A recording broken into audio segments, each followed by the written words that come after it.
नमस्कार दोस्तों, मैं हूं सुमित चौधरी और सक्सेस प्लस अकेडमी के प्लेटफॉर्म पर आप सभी का हार्दिक स्वागत है। तो दोस्तों, आज के इस वीडियो में हम बात करेंगे श्रीलंकन सिविल वॉर के बारे में। श्रीलंका का गृह युद्ध जो कि साल 1983 से 2009 के बीच चला। 26 साल चले इस गृह युद्ध में श्रीलंका के लाखों लोगों ने जानें गंवाई। यहाँ के कई लाख लोगों को अपने घर बार छोड़ के पलायन करना पड़ा। यहाँ के कई लीडर्स को भी असैसिनेट किया गया, उनमें उनके राष्ट्रपति तक शामिल थे।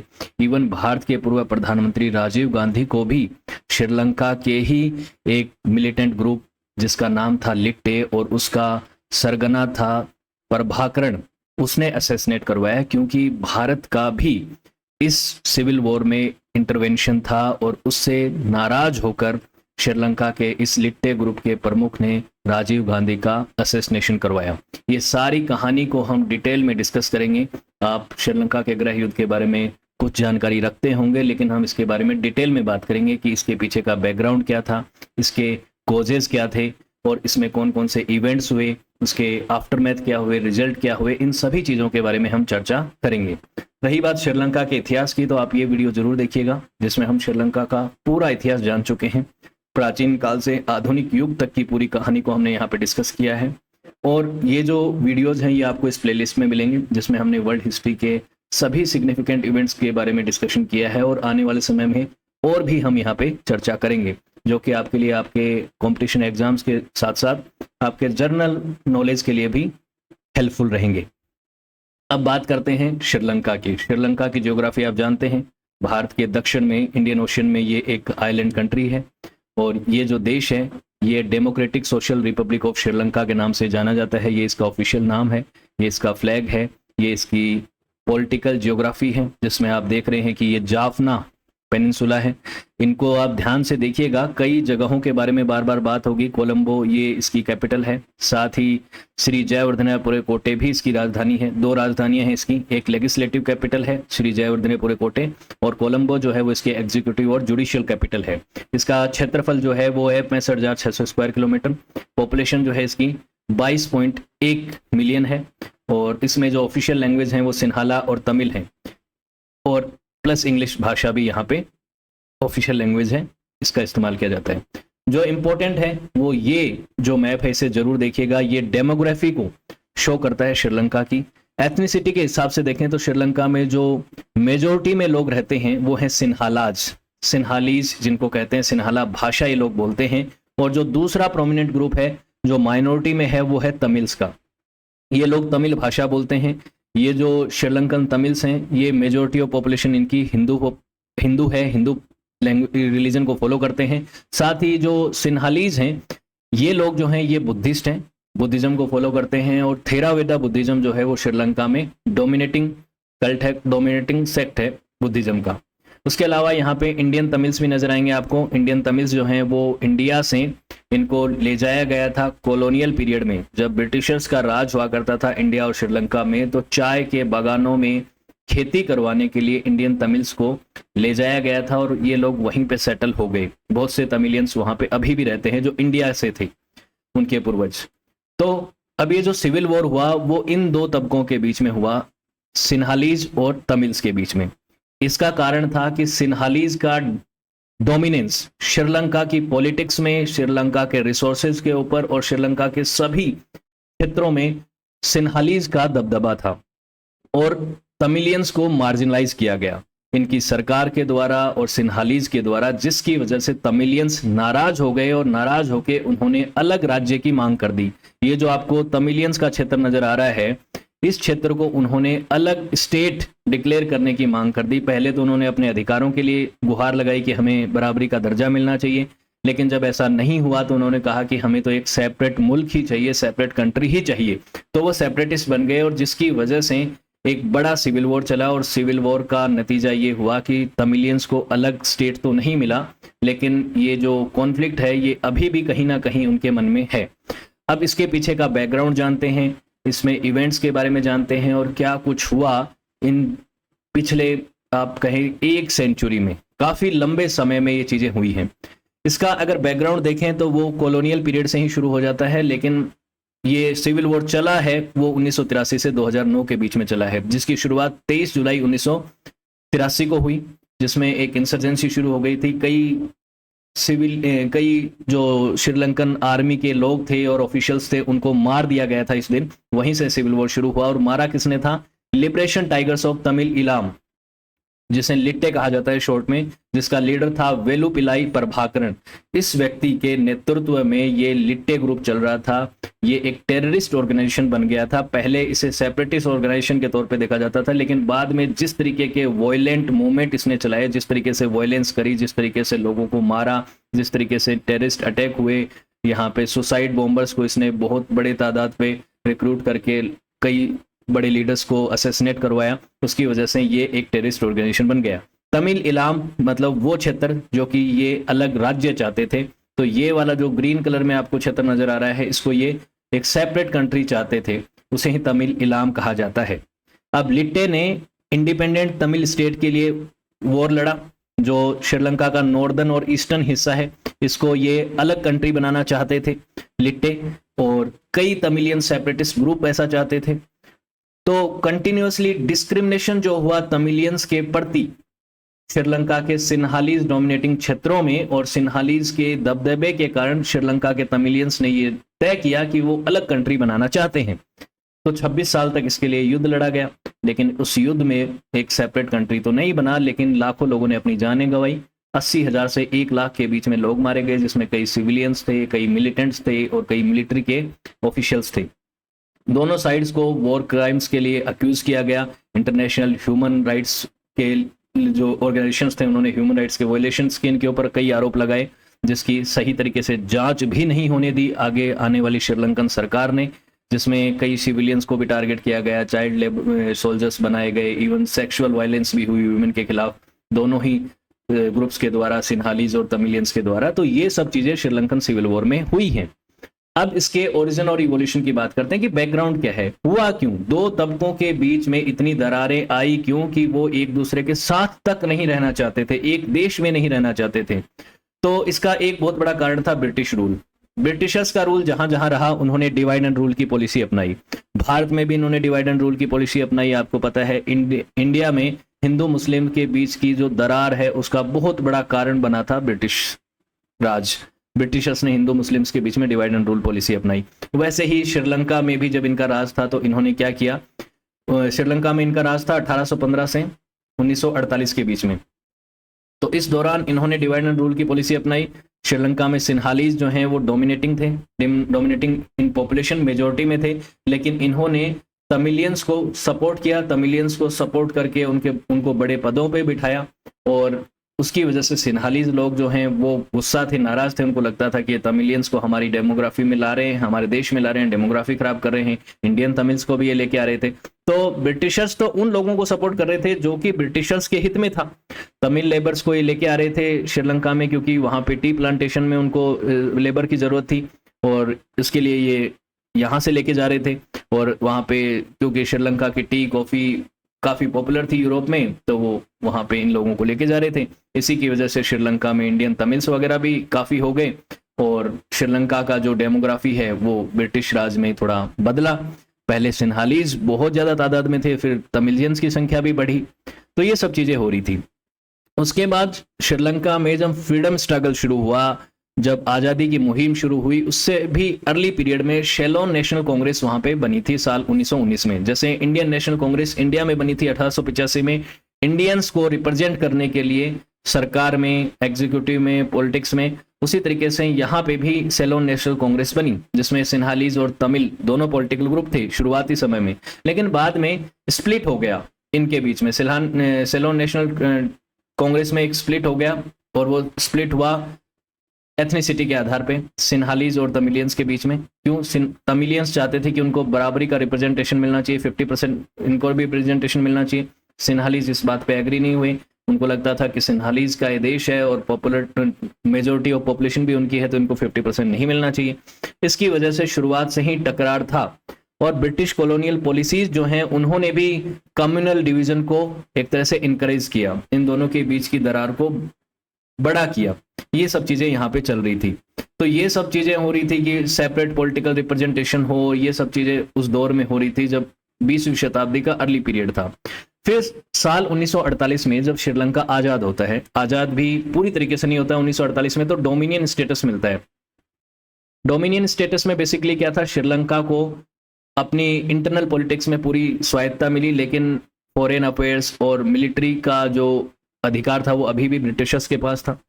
तो उसके दौरान भी जो नई सरकार बनी थी साल 1948 में, वो सरकार जो थी वो सिन्हालीज के द्वारा डोमिनेटिंग थी, उसमें ज्यादातर बड़े पदों पे सिन्हालीज थे।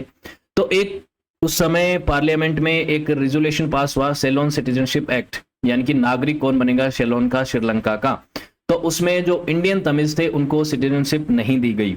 इंडियन तमिल्स जो कि श्रीलंका में रह रहे थे और कई सदियों से तो नहीं, कई सालों से, कई डेकेड से वो यहाँ पे रह रहे थे, क्योंकि ब्रिटिशर्स के समय पे उनको यहाँ पे लाया गया, उनकी पीढ़ियां यहाँ रहने लग गई, वो परमानेंट सेटल यहाँ पे हो गए।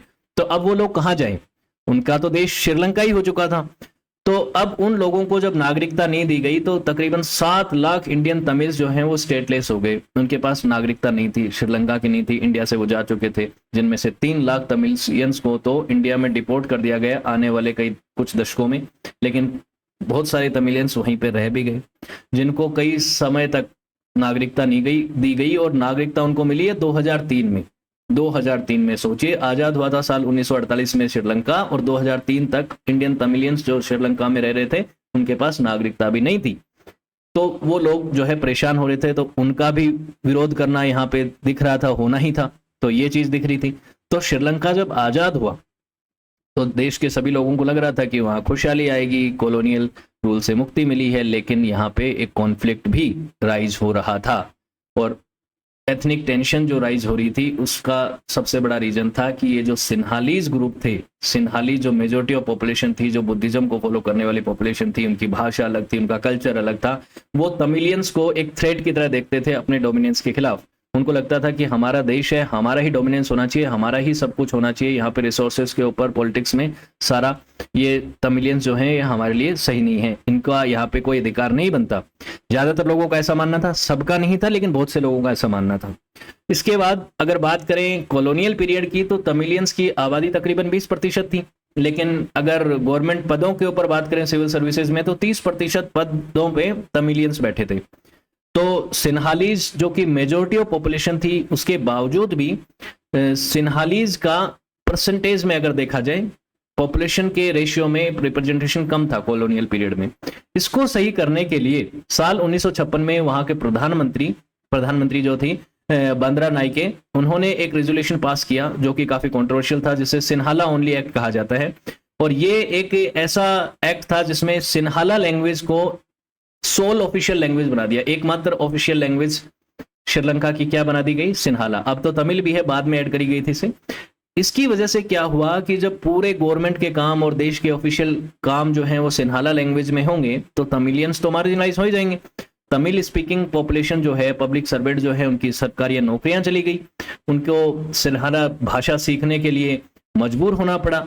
तो ये जो चीजें हो रही थी, इसकी वजह से कंटिन्यूअसली जो तमिल ग्रुप थे वो मार्जिनलाइज फील कर रहे थे।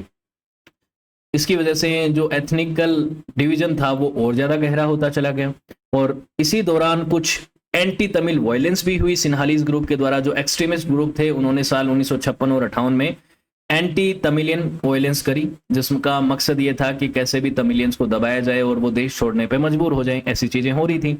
इसके रेस्पॉन्स में तमिलियन कम्युनिटी ने भी क्या किया, रिटेलिएट किया, और उन्होंने भी वायलेंस करी, उन्होंने भी कई लोगों को मारा। और दोनों तरफ से जब हिंसा हुई तो कई लोगों की यहाँ पे डेथ हुई, कई लोग मारे गए, कई लोगों को माइग्रेट करना पड़ा, अपने घर बार छोड़ के उनको भागना पड़ा, कई तमिलियंस इंडिया आ गए, कई दूसरी जगह चले गए। तो ये सब चीजें चल रही थी, जिसमें तमिल लीडर्स और ये जो सिन्हाली लीडर हैं जो एक दूसरे के खिलाफ बयानबाजी कर रहे थे, और माहौल जो है वो गर्मा रहा था, सिविल वॉर की तरफ देश बढ़ रहा था, धकेला जा रहा था। और डिस्क्रिमिनेशन हुए तमिलियंस के खिलाफ, और जिसकी वजह से यूथ मिलिटेंसी जो है उसका राइज हुआ। साल 1970 के दशक में डिस्क्रिमिनेशन जो है वो और ज्यादा बढ़ने लग गया। एक पॉलिसी ऑफ स्टैंडर्डाइजेशन आई। ये पॉलिसी ऑफ स्टैंडर्डाइजेशन एक ऐसी पॉलिसी थी जिसमें सिन्हालीज स्टूडेंट्स को एक तरीके से एडवांटेज दिया गया, रिजर्वेशन दिया गया यूनिवर्सिटी एडमिशन में। यूनिवर्सिटीज के अंदर जो एडमिशंस होते थे उसमें भी जो मेजोरिटी है उसी के लोगों को एक तरीके से एडवांटेज दिया गया। अब सामान्य तौर पे ये होता है जो माइनॉरिटी होती है उसे रिजर्वेशन दिया जाता है, जो दबे कुचले वर्ग होते हैं उनको दिया जाता है, लेकिन यहाँ पे सिन्हालीज स्टूडेंट को एडवांटेज दिया गया, जिसकी वजह से तमिलियन स्टूडेंट्स जो हैं वो हायर एजुकेशन में अपनी एकेडमिक परफॉर्मेंस के होते हुए, बेहतर होने के बावजूद भी उनको एडमिशन नहीं मिल रहा था, जिसकी वजह से जो बड़े जो फील्ड थे एकेडमिक्स के, मेडिसिन और इंजीनियरिंग जैसे, उनमें इनको नहीं मिल रहा था एडमिशन, और इसकी वजह से ये बैक क्या हो रहे थे, बेरोजगार हो रहे थे, जिसकी वजह से चीजें जो है खराब हो रही थी। और इन स्टूडेंट्स ने क्या कर दिया, मिलिटेंसी को ज्वाइन कर लिया, इनको रेडिकलाइज किया गया, क्योंकि जो लीडर्स थे उनको ये मौका मिल गया कि जो यूथ बेरोजगार है, जिनको काम नहीं मिल रहा, तो उन लोगों को भड़काया गया, और वो लोग जो है वो उसी उम्र में अपनी टीनेज एज में ही हथियार उठाने पे मजबूर हो गए। अब इसी दौरान स्टेट को इस चीज को संभालना चाहिए था, लेकिन स्टेट ने और ज्यादा गड़बड़ करी। स्टेट यानी कि सरकार ने, श्रीलंकन सरकार ने उस समय सिन्हालीज को स्पॉन्सर किया कि वो तमिलियन क्षेत्रों को कॉलोनाइज करें। बेसिकली तमिलियंस जहां पे रहते थे नॉर्थ और ईस्ट में, तो नॉर्थ वाले हिस्सों पर, ईस्ट वाले हिस्सों में इन सिन्हालीज ग्रुप को भेजा गया और कहा गया कि आप वहां जाइए, जमीन हम देंगे आपको, रहना सहने का जो खर्चा है, और हम आपको सपोर्ट करेंगे, और आप वहां पे जाके रहने लगेंगे तो उस क्षेत्र पे भी आपका कंट्रोल बढ़ने लग जाएगा। तो ये चीजें यहाँ पे हो रही थी। फिर साल 1978 का कॉन्स्टिट्यूशन जो है उसमें बुद्धिज्म को जो है स्टेट के रिलीजन के तौर पे ज्यादा प्रेफरेंस मिली, और कानून में ज्यादा जो फायदे थे वो बुद्धिज्म को फॉलो करने वाले लोगों को मिले। और आप जानते हैं सिन्हालीज ग्रुप जो है वो ज्यादातर क्या है, बुद्धिज्म को फॉलो करने वाले लोग हैं। तो यहाँ पे भी तमिल पॉपुलेशन जो है वो एलियनाइट हो रही थी, उनको भी एक तरीके से सेकेंडरी बना दिया गया, उनको बाहरी की तरह ट्रीट किया गया। इवन उनके खिलाफ वायलेंस हुई, उनको डराने के लिए उनकी विमेन के साथ सेक्सुअल वायलेंस वगैरह भी हुई, और बहुत सारी चीजें इस तरीके से हुई जिससे तमिलियन पॉपुलेशन जो है वो बहुत ज्यादा अपने आप को मार्जिनलाइज फील कर रही थी, सेकेंडरी फील कर रही थी।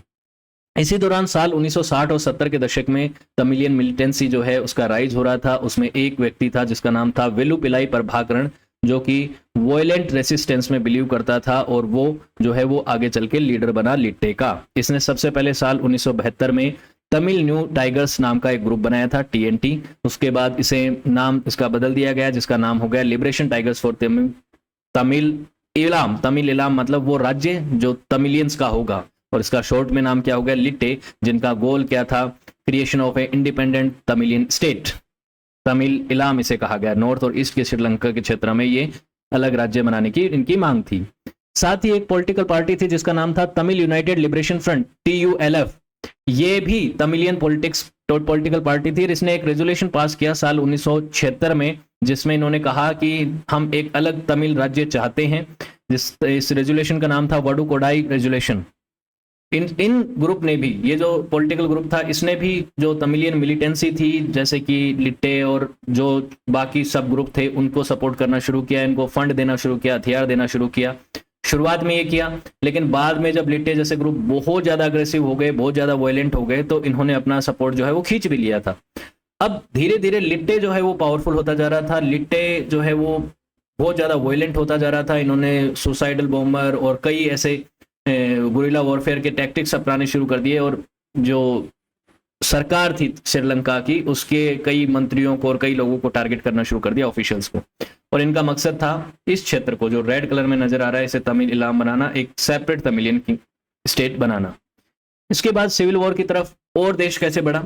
साल 1977 में सिचुएशन और ज्यादा एक्सेलरेट हुई जब जनरल इलेक्शंस हुए, जिसमें TULF पार्टी जो थी, जो तमिलियंस के हितों की बात करती थी, ये तमिल यूनाइटेड लिबरेशन फ्रंट, ये पार्टी जो है ये सिग्निफिकेंट नंबर ऑफ सीट जीतती है नॉर्थ और ईस्ट वाले प्रोविंसेस में, और इसकी वजह से राइट्स हो जाते हैं। जो सिन्हालीज ग्रुप है उनको ये बातें पसंद नहीं आती हैं, तमिलियंस और सिन्हालीज के बीच में यहाँ पे वायलेंस होती है।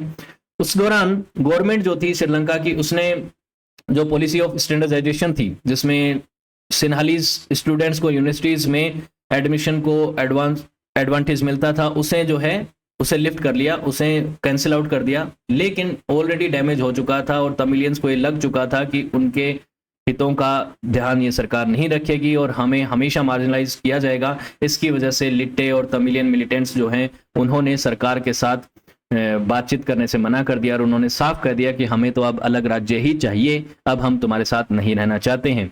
अब श्रीलंका के अंदर चुनावों की अगर बात करें, सरकार की अगर बात करें, तो आपको मैं बता देता हूं कि श्रीलंका में प्रेसिडेंट और प्राइम मिनिस्टर दोनों होते हैं, पार्लियामेंट्री फॉर्म ऑफ गवर्नमेंट और प्रेसिडेंट के पास दोनों ही पास पावर है। इंडिया में भी जैसे है पार्लियामेंट्री फॉर्म ऑफ गवर्नमेंट, लेकिन यहाँ पे प्रेसिडेंट के पास इतनी पावर नहीं है, प्रधानमंत्री ही सबसे ज्यादा पावरफुल होता है। श्रीलंका में ये चीज जो है बदलती रही है अलग अलग अमेंडमेंट्स में। एक तो भारत में जैसे प्रधानमंत्री जो है वो इनडायरेक्टली चुना जाता है, हमारे चुने हुए प्रतिनिधि ही राष्ट्रपति को चुनते हैं, जैसे हमारे मेंबर ऑफ पार्लियामेंट जिसमें लोकसभा राज्यसभा के सदस्य और जो हर एक राज्य के लोकसभा लेजिस्लेटिव असेंबली के मेंबर्स है, एमएलए, ये सब मिलके चुनते हैं हमारी तरफ से हमारे राष्ट्रपति को। और उस राष्ट्रपति के पास उतनी सिग्निफिकेंट पावर नहीं होती है, वो नॉमिनल हेड होता है स्टेट का, हमारे देश का। लेकिन श्रीलंका में ऐसा नहीं है, श्रीलंका के राष्ट्रपति को सबसे पहले तो डायरेक्टली इलेक्ट किया जाता है, ठीक है, और डायरेक्टली इलेक्ट करने के साथ साथ उसके पास पावर भी ज्यादा है। अलग अलग संविधान संशोधनों में कभी पावर को बढ़ाया गया है, कभी घटाया गया है। साथ ही प्रधानमंत्री भी जो होता है उसकी भी पावर होती है यहाँ पे, तो दोनों के बीच में यहाँ पे अलग इलेक्शंस होते हैं। अब ये बात आती है कि प्रधानमंत्री और राष्ट्रपति अगर अलग अलग पार्टी के हुए तो कई बार उनके बीच में कॉन्फ्लिक्ट हो जाते हैं। ये चीजें श्रीलंका की हिस्ट्री में आपको देखने को मिलती हैं।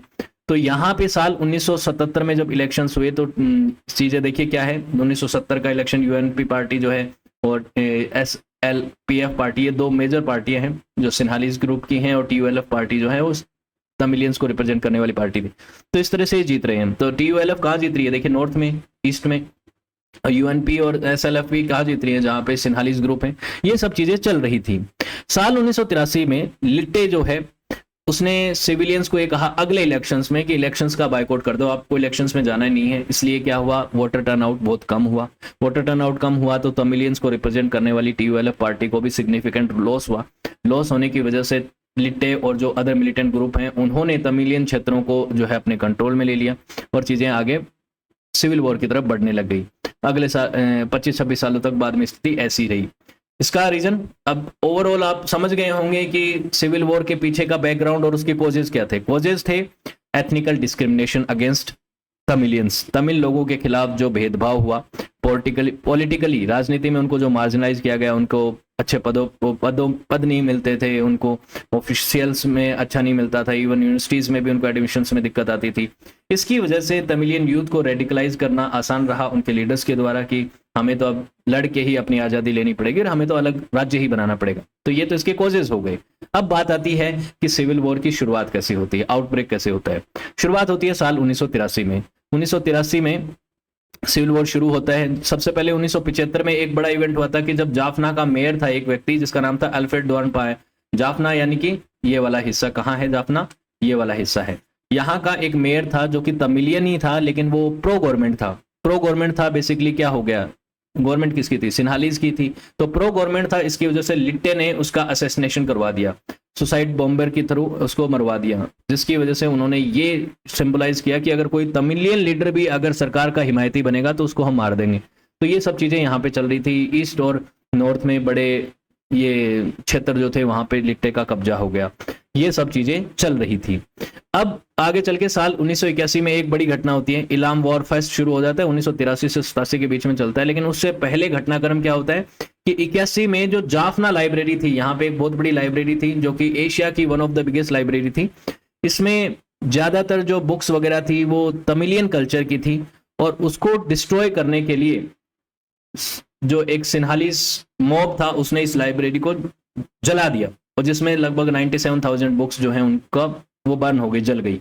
इसकी वजह से इस इवेंट में तमिलियंस ने बहुत ज्यादा नाराज हो गए वो, और उन्होंने लिट्टे को सीधा सीधा सपोर्ट करना शुरू कर दिया। लिट्टे जो कि एक ऐसा ऑर्गेनाइजेशन था, सेपरेटिस्ट ग्रुप था, उस समय तक तो इसको आतंकवादी संगठन घोषित नहीं किया गया था, तो जो सेपरेट स्टेट की मांग कर रहा था, इस लिट्टे को सपोर्ट करना शुरू कर दिया और कहा कि लिट्टे का जो गोल है एक सेपरेट स्टेट का, हम सभी तमिलियंस जो हैं, ज्यादातर तमिलियंस ने कहा कि हम इस नॉर्दर्न और ईस्टर्न प्रोविंस को अलग तमिलियन स्टेट बना के ही रहेंगे।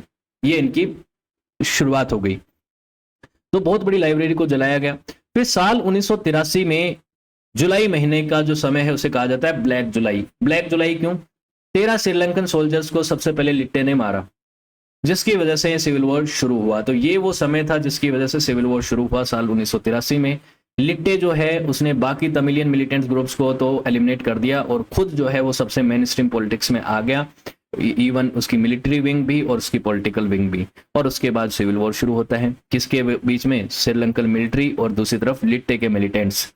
साल 1987 में श्रीलंकन आर्मी ने operation liberation to regain control Jaffna शुरू किया। ऑपरेशन लिबरेशन जिसमें उन्होंने था कि जाफना के ऊपर लिट्टे का कब्जा हो चुका था, तो जाफना को उनको लिबरेट करवाना था।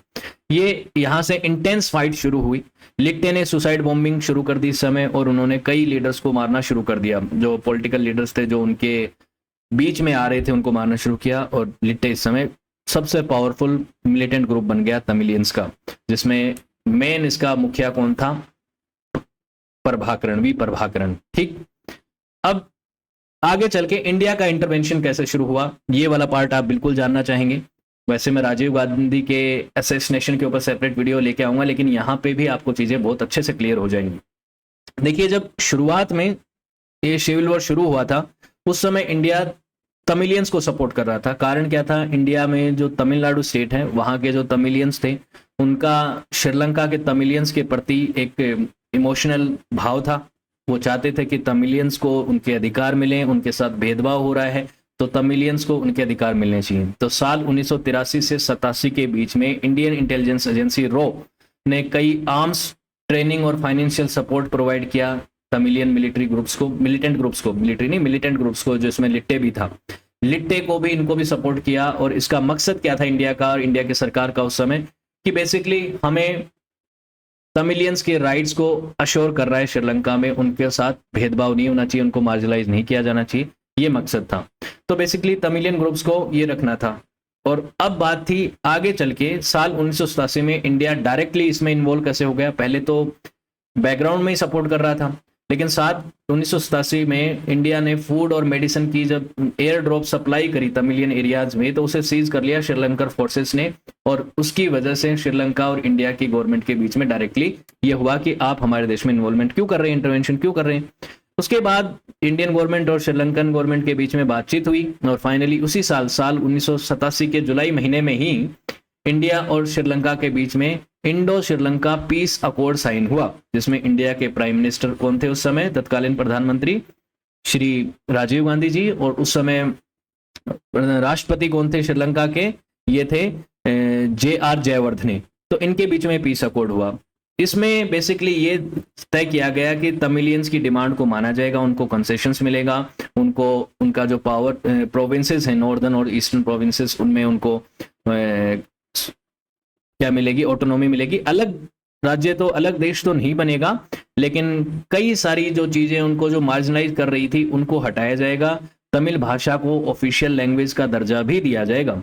इसकी वजह से इंडिया ने इसको मान लिया और कहा कि ठीक है, अगर श्रीलंका में तमिलियंस के अधिकार सुनिश्चित होते हैं तो हमें कोई दिक्कत नहीं है।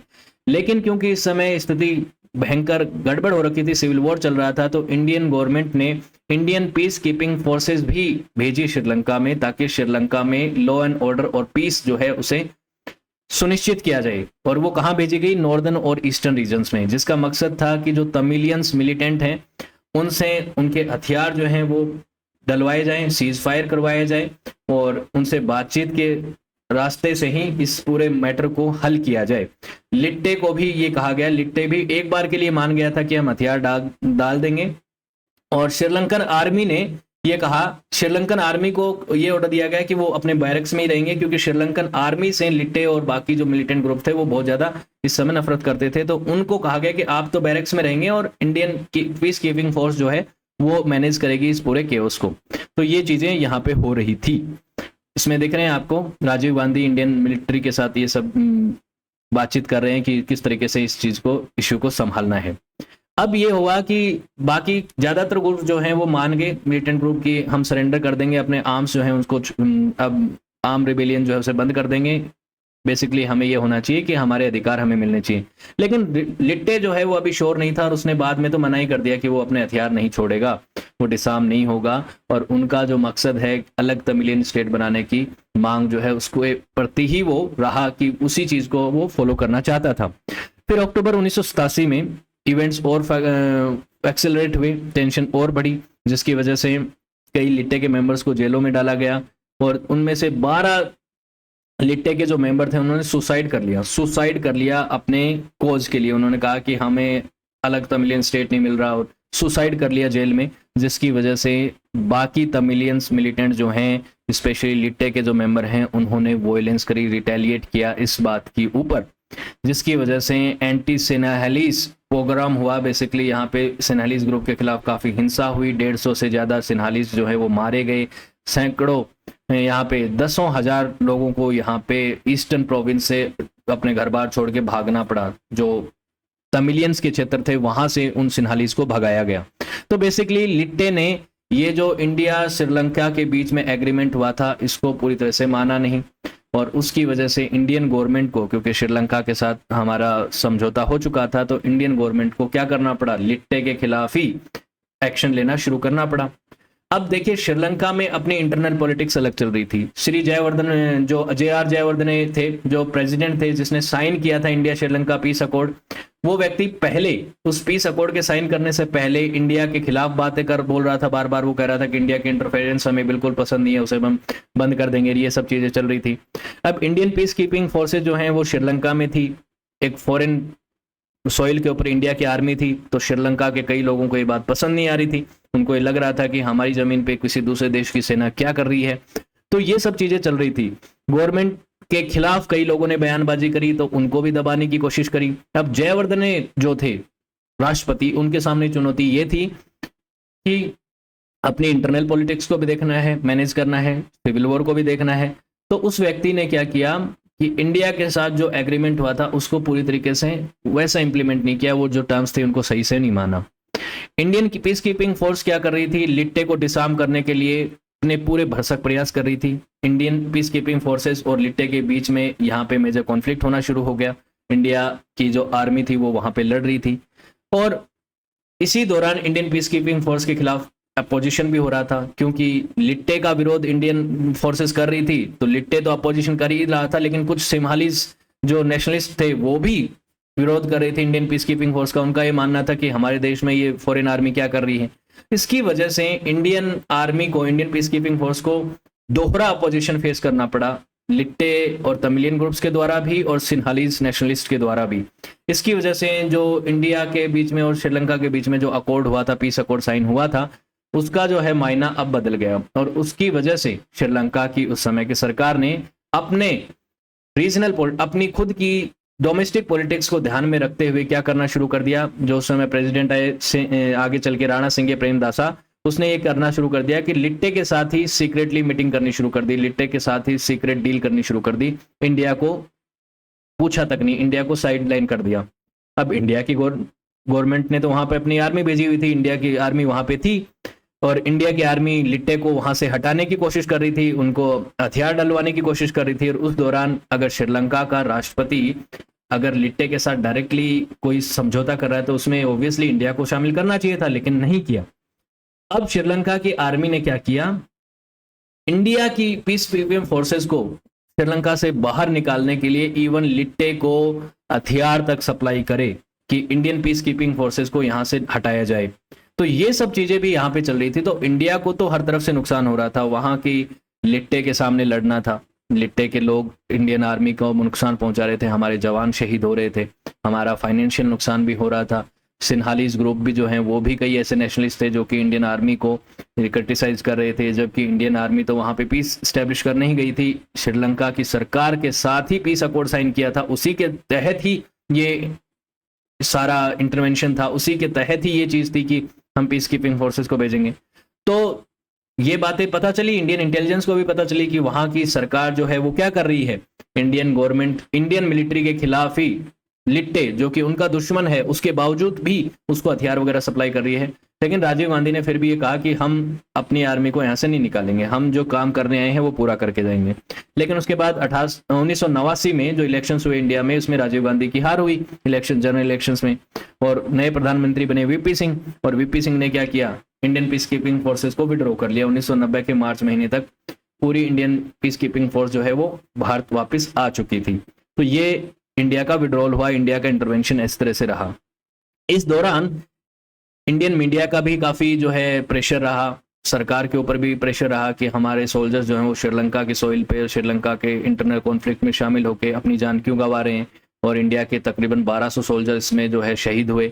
5,000 श्रीलंकन भी जो हैं इस कॉन्फ्लिक्ट के दौरान जो है मारे गए, उनका भी, जिसमें सिविलियंस, कॉम्बेटेंट्स और मिलिटेंट्स और सब तरीके के लोग शामिल थे।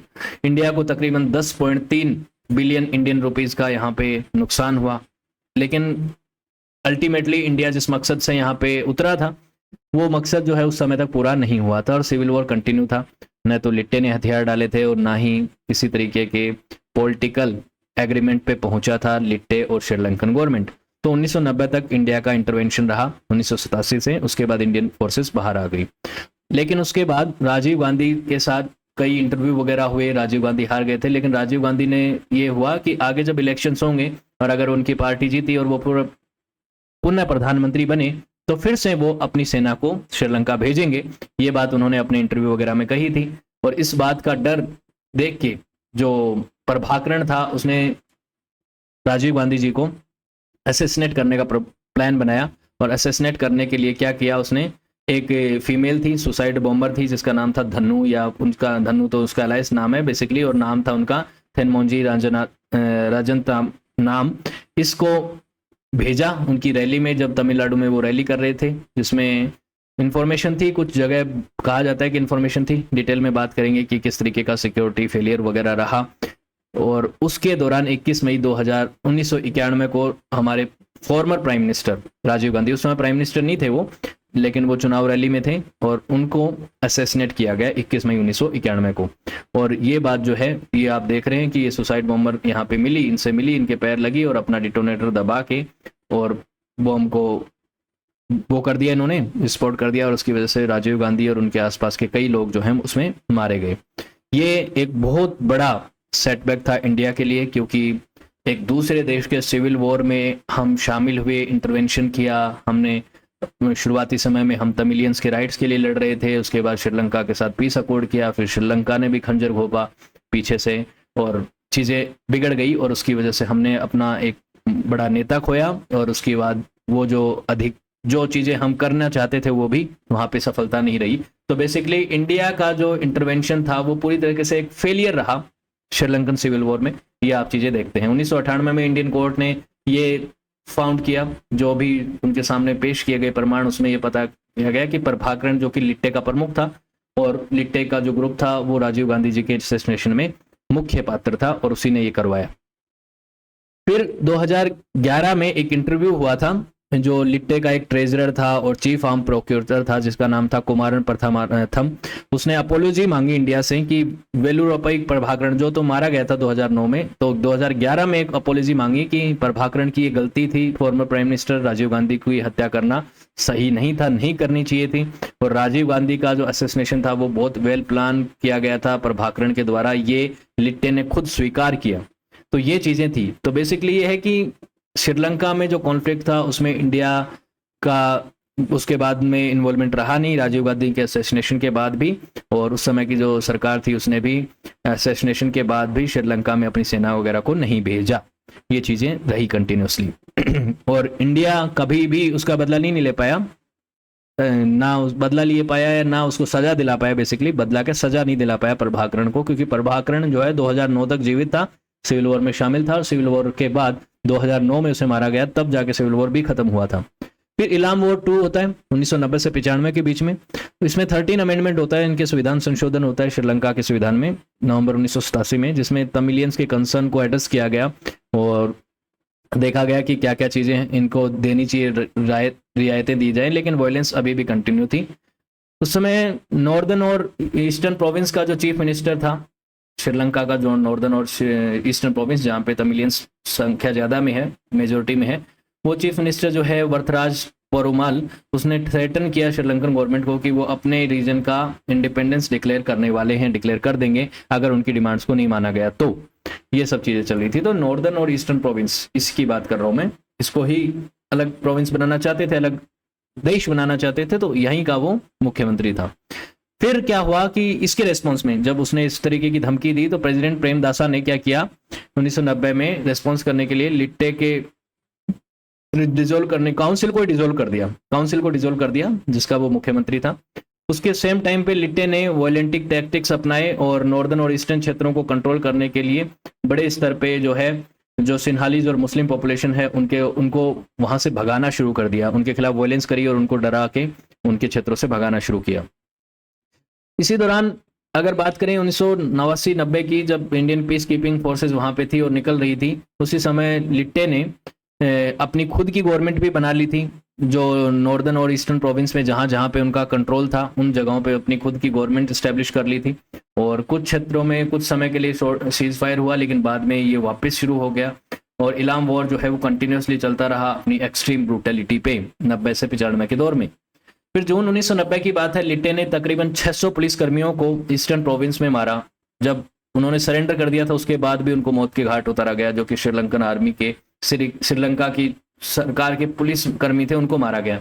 उसके बाद गवर्नमेंट ने इसके रेस्पॉन्स में, इतने पुलिस कर्मियों को मारा गया तो एक एम्बार्गो लगा दिया, फूड और मेडिसिन की सप्लाई को काट दिया नॉर्थ में, और जाफना में बॉम्बिंग करी गई। और जाफना में बॉम्बिंग जब की गई तो तकरीबन 4500 के आसपास तमिलियंस जो हैं इसमें मारे गए। और कुछ सिक्योरिटी फोर्सेस ने जब यहाँ पे किया तो कई लोगों को टारगेट किया गया जो कि सिविलियंस भी थे। उसके बाद इसके रिटेलिएशन में लिट्टे ने हिंसा करी, तो ये आपस में ही रिटेलिएशन चल रहा था। एक बार एक ऑफेंसिव, दूसरा रिटेलिएट कर रहा था। इस दौरान उन्होंने एक बार 166 मुस्लिम सिविलियंस को भी मार दिया था, यहाँ के ही गांव में जिन क्षेत्रों में इनका कंट्रोल था वहां पे। तो ये सब चीजें 90-95 में चल रही थी। कई सिविलियंस के मसाकरेज हुए। लिट्टे ने तकरीबन 72,000 मुस्लिम्स को नॉर्दर्न प्रोविंस से 1990 के अक्टूबर महीने में एक्सपेल कर दिया, भगा दिया यहाँ से कि आपका यहाँ पे नहीं रहना है आपको, आप जाइए साउथ में जाइए, जहाँ पे रहना है आप वहाँ रहिए, हम यहाँ पे आपको नहीं रहने देंगे। तो ये सब चीजें वहाँ पे चल रही थी। उसके बाद साल 1991 के जुलाई महीने में एलिफेंट पास जो है, एलिफेंट पास में आपको मैप दिखा देता हूँ। एलिफेंट पास मैंने कहाँ पे देखा था, ये देखिए एलिफेंट पास है। यहाँ पे एक मिलिट्री बेस है। जाफना का जो पेनिनसुला है उसको मेनलैंड से जोड़ने वाली जगह है ये। वहाँ पे एक मेजर क्या किया, मिलिटेंट ने स्ट्राइक करी, जिसमें 5000 जो लिट्टे फाइटर्स थे उन्होंने आर्मी बेस को सराउंड कर लिया, घेर लिया, उसकी घेराबंदी कर ली, जिसमें 2000 के आसपास सोल्जर्स थे जो मारे गए दोनों तरफ से, और कई लोग जो हैं दोनों तरफ से मारे गए। सरकार ने इसके बाद इसका ब्लॉकेज तोड़ा, इतने लोग मारे जा चुके थे। फिर आगे चल के जाफना को कैप्चर करने का प्रयास किया सरकार ने, क्योंकि जाफना वाला हिस्सा जो है वो अभी तक पूरी तरीके से लिट्टे के कंट्रोल में आ चुका था। 1992 में उन्होंने प्रयास करे, लेकिन वो सफल नहीं रहा, उसमें फेल हो गई मिलिट्री श्रीलंका की। आगे चल के लिट्टे ने मेजर सक्सेस हासिल करी जब उन्होंने प्रेसिडेंट प्रेमदेसा का असैसिनेशन कर दिया, क्योंकि इतने बड़े मतलब देश के प्रेसिडेंट को ही उन्होंने असैसिनेट कर दिया, उनके लिए बड़ी सक्सेस थी। उसके बाद उन्होंने बैटल ऑफ पोनेरियारा में तकरीबन 532 सोल्जर्स को मारा। तो इतने लोग एक एक बैटल में मारे जा रहे थे, तो सोचिए कि कितने बड़ी कैजुअलिटीज हो रही थी, कितना हिंसक वॉर था ये। आगे चल के चंद्रिलिका कुमार तुंगा जो है वो प्राइम मिनिस्टर बनती हैं, और प्राइम मिनिस्टर बनती हैं पीपल्स अलायंस की तरफ से। 1994 का इलेक्शन ये जीतती हैं। उसके बाद इन्होंने कहा था कि हम पीस को इस्टेब्लिश करेंगे। और आगे चल के जब प्रेसिडेंशियल इलेक्शन कैंपेन हुआ तो लिट्टे ने कुछ रैलियों के ऊपर बॉम्बार्डमेंट वगैरह किए, यूएनपी के कुछ लीडरशिप के कुछ लोगों को मारा, प्रेसिडेंशियल कैंडिडेट गमिनी दिशा नायक को भी मार दिया उसमें। तो ये सब चीजें चल रही थी कि इलेक्शंस भी हो रहे थे, वॉर भी चल रही थी, सब चीजें इस तरह से चल रही थी कि वॉर के दौरान, मतलब एक ऐसा नहीं है कि 25-26 साल तक वो चला है, वॉर चला है तो उसमें इलेक्शन नहीं हुई, इलेक्शन कंटिन्यू हो रहे थे। कुमार तुंगा उसमें प्रेसिडेंसी में जीती थी उस समय, इस समय 1995-96 के समय पे, 94 में। तो ये सब चीजें चल रही थी। फिर 1995 में सीज फायर एक बार हुआ जनवरी में, लेकिन वो फिर ज्यादा समय तक चला नहीं। लिट्टे ने फिर से अटैक कर दिया। लिट्टे एक बार सीज फायर करता था फिर वापस शुरू कर देता था। तो ये आप देखिए कि 1994 के इलेक्शन जब उसमें हुए तो उसमें कौन कौन सी पार्टियां जीत रही थी। इसमें जो मेजोरिटी पार्टी जीती थी पीपल्स अलायंस, उसकी ये लीडर थी कुमार तुंगा, ये जीती थी। इलाम वॉर जो है अपने पीक पे चल रहा था और ये इलेक्शंस भी हुए उस समय। उसके बाद इस गवर्नमेंट ने वॉर फॉर पीस स्ट्रेटजी को अपनाया। वॉर फॉर पीस का मतलब क्या है कि शांति के लिए ही हम तो युद्ध कर रहे हैं, और शांति तभी होगी जब ये युद्ध खत्म होगा, और इस युद्ध का अंत तभी होगा जब हम लिट्टे को उसके ठिकाने लगाएंगे। तो ये सब चीजें इनका प्लान था श्रीलंका की सरकार का, और उन्होंने जाफना को वापस हासिल करने के लिए लिट्टे के रिबेलियंस के खिलाफ एक मुहिम छेड़ी जिसका नाम था ऑपरेशन रिवरेशा। इस ऑपरेशन में गवर्नमेंट को कुछ सक्सेस मिली। जाफना को कुछ समय के लिए इन्होंने कैप्चर कर लिया था, जिसमें बॉम्बार्डमेंट वगैरह हुआ। इस दौरान श्रीलंका की सरकार ने एक बड़ी गलती करी कि उन्होंने सेंट पीटर्स चर्च के ऊपर बॉम्बार्डमेंट कर दिया 1995 में, जिसमें तकरीबन 65 सिविलियन भी मारे गए। तो ये सब चीजें चल रही थी, वॉर क्राइम्स, हिंसा, वायलेंस, सिविलियंस के खिलाफ हिंसा, ये सब चीजें दोनों तरफ से चल रही थी। श्रीलंका की मिलिट्री भी कर रही थी और लिट्टे मिलिटेंट ग्रुप भी कर रहा था। और ये सब चीजें देखने को मिलती हैं कि कई लाखों की संख्या में 3.5 लाख सिविलियंस जो हैं वेनी रीजन की तरफ उस समय प्लेस हो गए, भाग गए। वेनी रीजन यानी कि जो मैं आपको दिखाता हूँ, ये जो रीजन है जाफना और ये वेनी रीजन है, इस क्षेत्रों में ये आ गए। कौन? तकरीब बहुत सारे लोग जब जाफना के ऊपर अटैक हो रहा था तब रेस्पॉन्स करना था ही लिट्टे को। ऑब्वियसली 1996 में उन्होंने ऑपरेशन अनसीजिंग वेव स्टार्ट करी। इसकी 3 वेव थी अनसीजिंग वेव की, 1, 2, 3। जिसमें पहली वेव में तकरीबन 1100 सोल्जर्स को इन्होंने बैटल ऑफ म्यूलिटी में मार दिया। उनको कई लोग जो सरेंडर कर चुके थे उनको भी मारा गया, उनको भी एक्सिक्यूट किया गया। 1997 में और भी कई ऑफेंसिव लॉन्च किए गए जिसमें कई जगहों पे बैटल्स हुए और कोई ज़्यादा सिग्निफिकेंट प्रोग्रेस दोनों तरफ से हुई नहीं, लेकिन बैटल्स कई हुए और कई लोग उसमें मारे गए। उसके बाद साल 1996 में सेंट्रल बैंक जो कोलंबो का था उसके ऊपर भी एक सुसाइड बॉम्बिंग हुई और 90 लोग इसमें मारे गए। साथ ही वर्ल्ड ट्रेड सेंटर, जो कोलंबो वाला वर्ल्ड ट्रेड सेंटर है जो ब्रांच है, उसके ऊपर भी अटैक किया गया, उस पर भी बम्बार्डमेंट हुआ गया किए गए। कुछ बुद्धिस्ट साइट्स के ऊपर भी बम्बार्डमेंट हुए। तो ये 1997 के आसपास, ये देखिए इलाम वॉर 3 का समय है जिसमें आपको नजर आ रहा है कि लिट्टे का जो प्रभाव था वो इन्हीं जगहों पे था और बाकी जो ब्लू कलर का क्षेत्र नजर आ रहा है सिन्हालीज जहाँ पे ज्यादा रहते हैं वहां पे श्रीलंकन फोर्सेस का कंट्रोल ज्यादा था। फिर अगर बात करें साल 1998 की, तो लिट्टे ने ऑपरेशन अनसीजिंग वेव 2 स्टार्ट किया वापस, और जिसमें 1200 सोल्जर्स को किंचुन कोंची वाला जो क्षेत्र था वहां पे मार दिया और उसको वापस हासिल कर लिया। अब लिट्टे ने वेणी वाला जो क्षेत्र है उसे मेनली कैप्चर कर लिया, ये वेणी वाला क्षेत्र इसे रिकैप्चर कर लिया और जाफना अभी भी श्रीलंकन आर्मी के पास था इस समय। फिर 1999 में लिट्टे ने प्रेसिडेंट कुमार तुंगा जो थी उनको भी असैसिनेट करने की कोशिश करी एक सुसाइड बॉम्बिंग के थ्रू, लेकिन वो सरवाइव कर गई। उनका जो राइट आइज है वो लॉस हो गई, उसमें जब हमला किया गया तो उनकी आंख चली गई, लेकिन बाकी वो जिंदा रही, बच गई। फिर साल 2000 के अप्रैल महीने में एलिफेंट पास, जो मैं आपको पहले भी बता चुका हूँ, ये एलिफेंट पास जो है जो जाफना प्रोविंस को जोड़ता है मेनलैंड श्रीलंका से, ये जो है इसके ऊपर एक अटैक किया गया जिसमें 1008 सोल्जर मारे गए। लिट्टे ने बहुत बड़ा एक ऑफेंसिव लॉन्च किया था मिलिट्री बेस के ऊपर और काफी लोग इसमें मारे गए थे। ये सब चीजें वॉर कंटिन्यू चल रहा था, इंटेंसिफाई ही हो रहा था इस दौर में, तो कोई शांति के प्रयास नजर नहीं आ रहे थे। इसीलिए 2000 में नॉर्वे ने प्रयास किया। नॉर्वे आपको पता है यूरोपियन कंट्री है। उसने कहा कि आप दोनों ग्रुपों के बीच में, श्रीलंकन मिलिट्री और ये जो लिट्टे मिलिटेंट ग्रुप है, इसके बीच में हम समझौता कराने की कोशिश करते हैं, हम मीडिएटर बन जाते हैं, आप हमारे बीच में, हम आपके पीस टॉक कराते हैं, क्योंकि वॉर से हल नहीं निकलेगा, बहुत लोग मारे जा रहे हैं और अब हम इसका पॉलिटिकल जो है क्या कह सकते हैं फेडरल हल ढूंढते हैं, फेडरल सॉल्यूशन ढूंढते हैं कि किस तरीके से तमिलियंस को भी उनके अधिकार मिल जाएं और श्रीलंकन मिलिट्री और लिट्टे जो है वो शांत हो जाए। ये चीजें करने की कोशिश करी। एक बार के लिए लिट्टे ने यूनिलेटरल सीज फायर डिक्लेयर कर दिया दिसंबर 2000 में। तो सीज फायर खुद ही लिट्टे ने डिक्लेयर कर दिया, लेकिन फिर खुद ही तोड़ भी दिया। अप्रैल 2001 में एक नया ऑफेंसिव लॉन्च कर दिया जिसमें तकरीबन 17,000 श्रीलंकन जो स्टेशंस थे एलिफेंट पास में उनके ऊपर फिर से अटैक कर दिया। तो जो नॉर्दर्न क्षेत्र था जिसका कंट्रोल उनको चाहिए ही चाहिए था, और यहाँ पे जब श्रीलंकन मिलिट्री का कंट्रोल था, तो एलिफेंट पास जो मिलिट्री बेस था इसके ऊपर बार बार अटैक कर रहा था लिट्टे।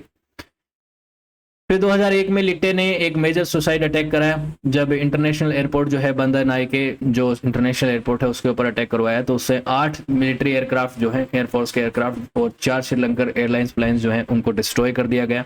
इसकी वजह से श्रीलंका की इकोनॉमी को काफ़ी नुकसान पहुंचा, टूरिज्म इंडस्ट्री को नुकसान पहुंचा।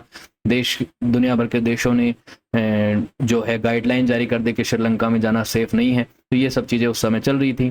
फिर एक और पीस प्रोसेस हुआ 2002 से 6 के बीच में, जिसमें लिट्टे ने इंटरेस्ट दिखाया एक बार के लिए कि हम पीसफुल सॉल्यूशन चाहते हैं। इंटरनेशनल प्रेशर था उस समय लिट्टे के ऊपर भी, क्योंकि आप जानते हैं 9/11 के बाद अमेरिका इस चीज के लिए निश्चिंत हो चुका था कि उनको वॉर अगेंस्ट टेरर करना है, कि टेररिस्ट जितने भी हैं, और लिट्टे को टेररिस्ट ऑर्गेनाइजेशन डिक्लेयर कर चुके थे दुनिया भर के कई देश। तो उनका यह था कि अगर लिट्टे हथियार नहीं डालेगा तो हम क्या करेंगे, अब श्रीलंकन मिलिट्री को सपोर्ट करेंगे। और उसके बाद ऑब्वियसली लिट्टे को भी पता था कि यूएस आर्मी अगर आई यहाँ पे तो लिट्टे उसका मुकाबला नहीं कर पाएगा।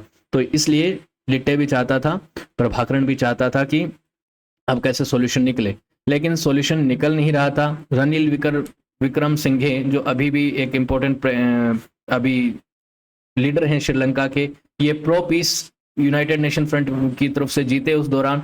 और अलग अलग चीजें चल रही थी, कुछ लीडर चाहते थे कि पीसफुल सॉल्यूशन निकलना चाहिए, कुछ लोग चाहते थे कि लिट्टे को जो है अब वो करना चाहिए, उसको हम फोर्सफुली हथियार डलवाएंगे और इस वॉर को एक एंड तक लेके जाएंगे। फिर 2002 में 22 जनवरी को एक एमओयू साइन होता है, मेमोरेंडम ऑफ अंडरस्टैंडिंग दोनों के बीच में, जिसमें परमानेंट सीज फायर की बात होती है। नॉर्वे इसका मीडिएटर बनता है और श्रीलंका में द श्रीलंका मॉनिटरी मिशन जो है वो इस्टेब्लिश किया जाता है सीज फायर को मॉनिटर करने के लिए, जिसमें गवर्नमेंट ने लिट्टे के ऊपर से बैन जो है उसे लिफ्ट कर लिया और डायरेक्ट नेगोशिएशन करना शुरू कर दिया लिट्टे के साथ। पीस टॉक जो है वो थाईलैंड में हुए उस दौरान, और कुछ और कंट्रीज में भी कुछ पीस टॉक हुए, जिसमें फेडरल सॉल्यूशन के ऊपर एग्रीमेंट करने की दोनों ने बात करी कि हम फेडरल सॉल्यूशन बेसिकली बातचीत के थ्रू रास्ता निकालेंगे और हल देंगे इसको। तमिलियन जो है प्रोविंसेस दोनों ईस्टर्न और नॉर्दर्न, उनको हम क्या देंगे, थोड़ी ऑटोनॉमी वगैरह देंगे। ये बातें हुई। लिट्टे ने यहाँ पे मेजर कॉम्प्रोमाइज किया और इवन उन्होंने कहा कि इंडिपेंडेंट तमिलियन स्टेट की मांग को भी हम पूरा नहीं मांगेंगे। अब अलग स्टेट मत दो चाहे, लेकिन ऑटोनॉमी मिलनी चाहिए, तमिलियंस को उनके अधिकार मिलने चाहिए। साथ ही दोनों ने जो है प्रिजनर ऑफ वॉर जो है वो भी एक्सचेंज करें, कि कुछ प्रिजनर ऑफ वॉर दोनों के पास थे। लिट्टे के पास भी श्रीलंकन फोर्सेस के कुछ लोग थे और श्रीलंकन फोर्सेस के पास भी लिट्टे के कुछ मिलिटेंट्स थे, उनको इन्होंने रिहा करा दोनों ने। यहाँ पे पीस ग्रू हो रहा था, लग रहा था, फाइनेंशियल सपोर्ट भी मिल रहा था फॉरेन कंट्रीज से, लेकिन चीज़ें फिर से वापस बदली। चीज़ें कब बदली, जब 2001 में इलेक्शंस हुए। श्रीलंका के प्रेसिडेंट कुमारतुंगा बने थे, श्रीलंका बनी थी, और उस समय श्रीलंका प्रेसिडेंट कुमारतुंगा थी और प्राइम मिनिस्टर उस समय विक्रमसिंघे थे। दोनों अलग अलग पार्टी से थे, तो दोनों के बीच में मतभेद भी थे। प्राइम मिनिस्टर जो है वो फेडरल सॉल्यूशन चाहते थे, ये जो विक्रमसिंघे थे, और जो प्रेसिडेंट की पार्टी थी कुमार सिंह तुंगा की, वो हार्ड लाइनर थी, वो चाहती थी कि नहीं, अब हम इनके साथ कोई एक आतंकवादी संगठन के साथ हम किसी तरीके का जो है शांति और किसी तरीके की बातचीत नहीं करेंगे। तो दोनों के बीच में ये थोड़ा तनाव था, जिसकी वजह से चीजें फिर से बिगड़ी। तो ये कुमार तुंगा थी और ये विक्रमसिंघे हैं, अभी भी हैं ये यहाँ पे श्रीलंका के एक इम्पोर्टेंट पॉलिटिशियंस हैं। फिर पीस टॉक हुई जो कि चल रही थी, वो कंटिन्यूसली 2003 के अप्रैल महीने आते आते ब्रोक डाउन हो गई, क्योंकि लिट्टे को ऐसे लगने लग गया कि मेन डिस्कशंस जो हो रहे हैं उसमें से उन्हें शामिल ही नहीं किया जा रहा है। उसमें प्रेसिडेंट और प्राइम मिनिस्टर की पार्टी ही आपस में डिस्कशन कर रही है और उन्हीं के बीच में कॉन्फ्लिक्ट हो रहे हैं।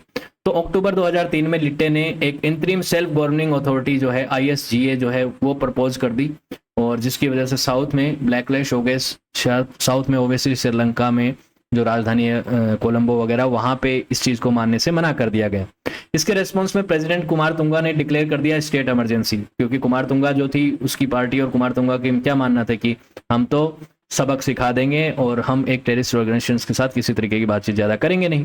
तो ये सब चीजें चल रही थी और कई मंत्री जो है उनको हटा दिया गया और स्टेट इमरजेंसी डिक्लेयर कर दी। फिर फ्रेश इलेक्शंस हुए 2004 में, जिसमें यूनाइटेड पीपल्स फ्रीडम की अलायंस जो है वो जीत जाती है। महिंद्रा राजपक्षे प्राइम मिनिस्टर बन जाते हैं, और महिंद्रा राजपक्षे बनने के बाद अब चीजें क्या होती हैं कि लिट्टे के साथ जो है, लिट्टे में भी एक स्प्लिट हो जाता है। लिट्टे की नॉर्दर्न और ईस्टर्न विंग जो थी, जो नॉर्दर्न क्षेत्र को कंट्रोल कर रहा था वो तो मेनली प्रभाकरणी था, लेकिन ईस्टर्न विंग में इसका एक बहुत ही खास आदमी था जिसका नाम था मुरलीधरन, या कर्नल करुणा नाम था उसका। तो उसने, वो ईस्टर्न कमांडर था, वो पहले तो प्रभाकरण का बहुत खास ही लेफ्टिनेंट हुआ करता था, लेकिन बाद में उसने सेपरेट कर दिया अपने आप को। 5000 ईस्टर्न कैडर के लिट्टे के जो लोग थे, कैडर के लोग जो थे, उनको उसने सेपरेट कर लिया और ये कह दिया कि उनको सफिशिएंट रिसोर्सेज नहीं मिल रहे और पावर जो है वो शेयर सही तरीके से नहीं हो रही, ईस्टर्न पार्ट के साथ भेदभाव हो रहा है। तो बेसिकली ये आरोप लगा लिट्टे के ऊपर ही कि लिट्टे में ही नॉर्दर्न विंग जो है वो ज़्यादा पावरफुल है और ईस्टर्न विंग को उतने रिसोर्सेज नहीं मिलते, जिसकी वजह से लिट्टे में हुआ स्प्लिट। और स्प्लिट हुआ तो उसकी वजह से ये तो था प्रभाकरण, और ये था वो जो क्या बोलते कर्नल करुणा। दोनों ही लिट्टे के पहले साथी थे, लेकिन अब अलग अलग हो चुके थे। दोनों के बीच में लड़ाइयाँ होने लग गई और इस व्यक्ति ने, कर्नल करुणा ने, तमिल इला मकाल विदुता पिलुकी TMVP नाम का एक ग्रुप अलग से फॉर्म कर लिया। लिट्टे ने, जो मेन लिट्टे था, उसने इसके ऊपर यह आरोप लगाया कि श्रीलंकन आर्मी के साथ ये TMVP जो ग्रुप है ये बातचीत कर रहा है और तमिलियंस के अधिकारों की अवहेलना कर रहा है। उसके बाद तकरीबन जो श्रीलंकन मिलिट्री और लिट्टे के बीच में सीज फायर था वो टूट गया। तकरीबन 3000 से ज़्यादा बार तो वोलेशन लिट्टे के द्वारा किया गया, 300 से ज़्यादा गवर्नमेंट के द्वारा किया गया, लेकिन फिर भी 2005 तक वो सीज फायर जो है ऑफिशियली तो था। उसके बाद आती है सुनामी।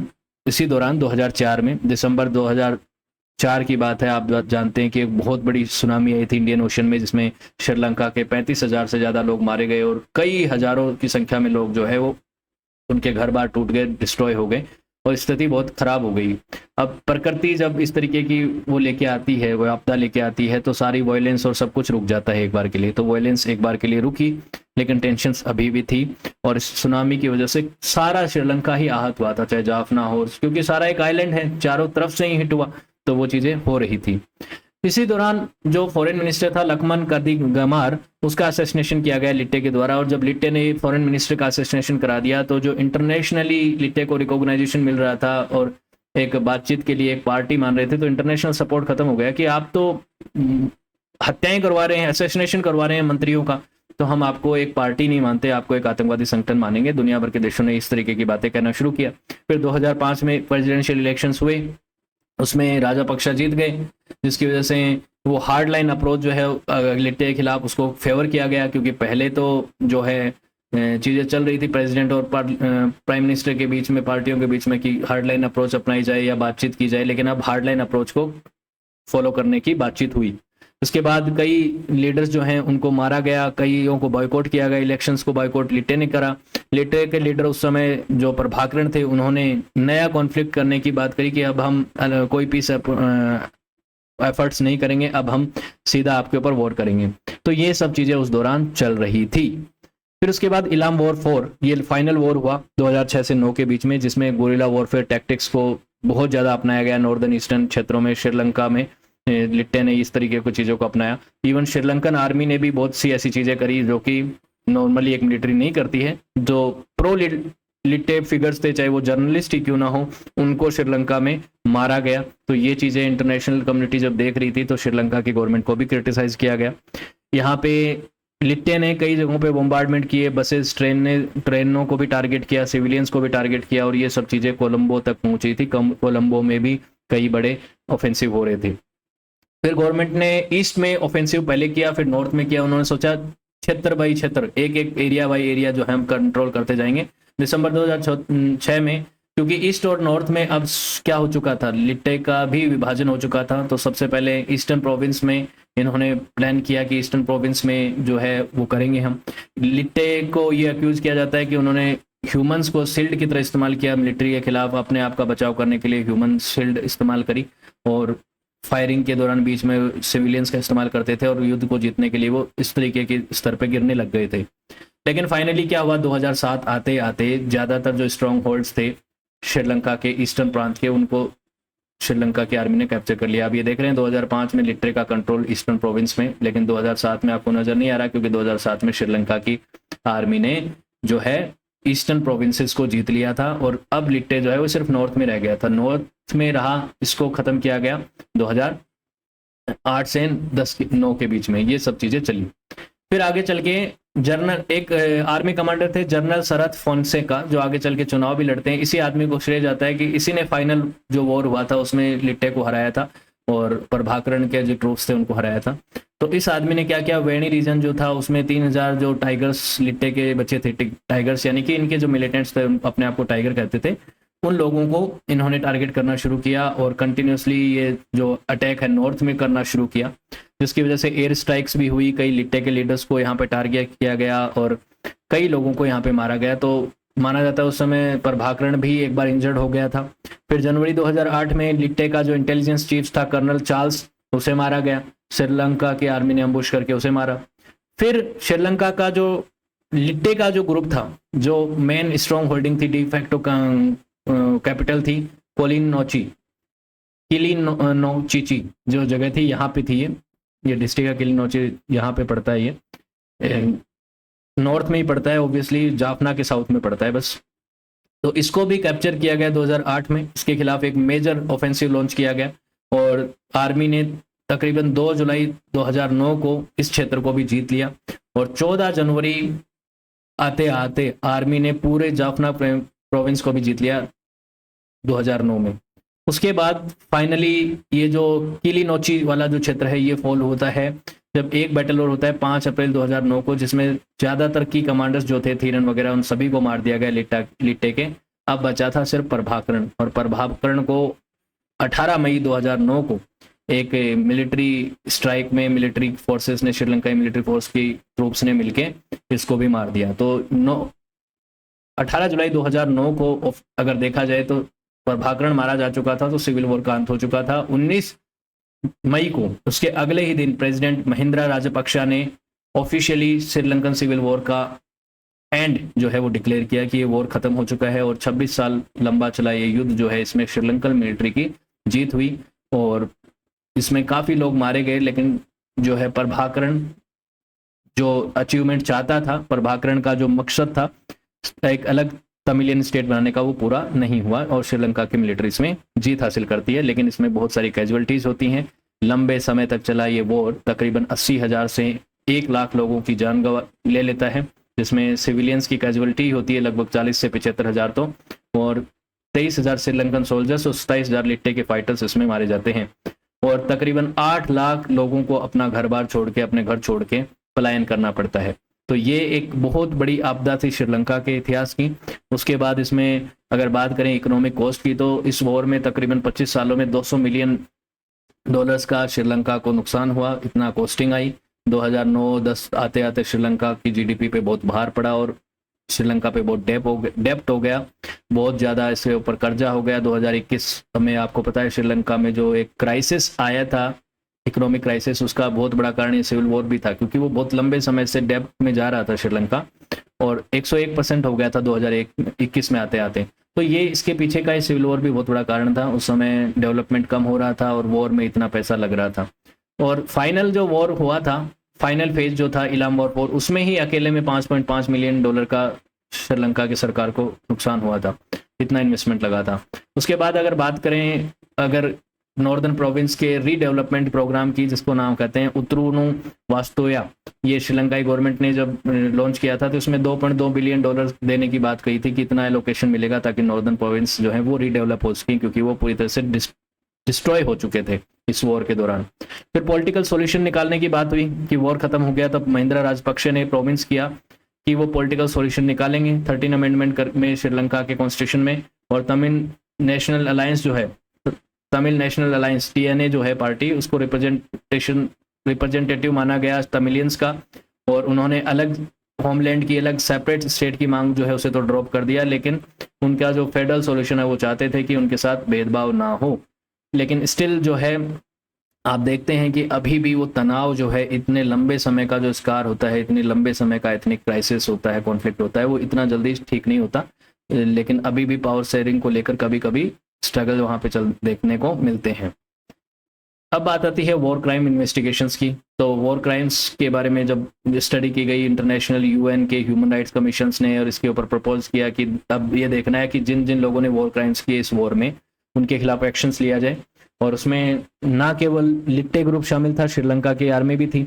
दोनों के ऊपर ही आरोप लगे कि श्रीलंका की आर्मी ने भी वॉर क्राइम्स करे हैं सिविलियंस के खिलाफ उनको। तो उसके लिए इन्वेस्टिगेशंस बिठाने की बात हुई, तो श्रीलंकाई गवर्नमेंट को ने रिफ्यूज़ कर दिया कोऑपरेट करने के लिए, और जो यूनाइटेड नेशंस के ऑफिशियल्स थे ह्यूमन राइट कमीशन के, उनको वीज़ा भी नहीं दिया, एंट्री भी नहीं दी, और सभी तरीके के फॉरेन विजिटर्स को 2014 में इन्होंने बैन कर दिया जो यूनाइटेड नेशंस से आने वाले थे, और जो फॉर्मर वॉर जोन क्षेत्र थे वहाँ पे उनको पहुँचने से मना कर दिया। लेकिन फिर भी कई सारी रिपोर्ट्स ऐसी आती हैं जिनमें पता चलता है कि श्रीलंकन मिलिट्री ने भी बहुत सारे वॉर क्राइम्स करे, और ऐसे क्राइम्स करे, वायलेंस का इस तरह से सहारा लिया ताकि उनको तमिलियंस को दबाया जा सके। तो ये सब चीज़ें हुई श्रीलंकन सिविल वॉर में। होपफुली आपको चीज़ें क्लियर हुई होंगी। वीडियो अच्छा लगा तो लाइक, शेयर और कमेंट के साथ साथ सक्सेस प्लस एकेडमी के ऐप को भी डाउनलोड कीजिएगा। यहाँ पे आपको इन वीडियो से रिलेटेड और वीडियोस मिल जाएंगे, इनकी PDFs मिल जाएंगी। साथ ही सक्सेस प्लस एकेडमी के प्रीमियम कोर्सेज को भी आप एक्सेस कर पाएंगे। आप अपने घर बैठे अपनी तैयारी कर पाएंगे इन एग्ज़ाम्स की, जिसमें भी ये सब चीज़ें आती हैं, हिस्ट्री, फिलोसॉफी और भी चीज़ें यहाँ पे over the period of time upload होती रहती हैं। तो वीडियोस के साथ साथ उनकी PDF और उनसे रिलेटेड टेस्ट भी यहाँ पे आपको मिल जाएंगे। साथ ही चैट सेक्शन के माध्यम से आप एप्लीकेशन और इंस्टाग्राम पे मुझसे जुड़ सकते हैं। आपका कोई डाउट हो या आपका कोई सजेशन हो, आपका मोस्ट वेलकम है उसके लिए, और मैं एज सुन एज पॉसिबल आपको रिप्लाई करूंगा। So thank you so much for watching this video. Have a good day, see you next.